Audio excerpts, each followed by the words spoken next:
അതുപോലെ തന്നെ ഇതുമായി ബന്ധപ്പെട്ടതല്ലെങ്കിലും ഇന്നലെ കൊട്ടാരക്കരയിൽ ഉണ്ടായ സംഭവം അങ്ങേയറ്റം വേദനാജനകമായ ഒരു സംഭവമാണ്. കേരളം ഞെട്ടിയ ഒരു സംഭവമാണ്.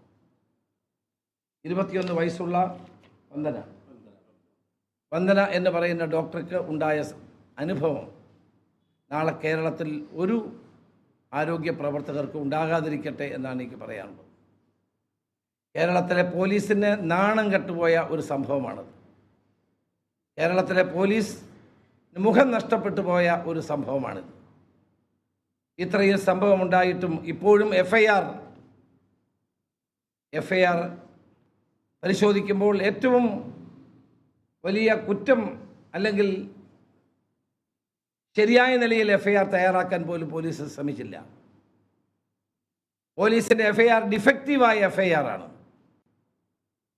അതുപോലെ തന്നെ ഒരു അക്രമകാരിയായ ഒരു പ്രതിയെ പോലീസ് കസ്റ്റഡിയിലെടുത്ത് വൈദ്യപരിശോധനയ്ക്കോ സ്റ്റേഷനിലോ കൊണ്ടുവരുമ്പോൾ സ്വീകരിക്കേണ്ട നടപടികൾ ഒന്നും സ്വീകരിച്ചിട്ടില്ല.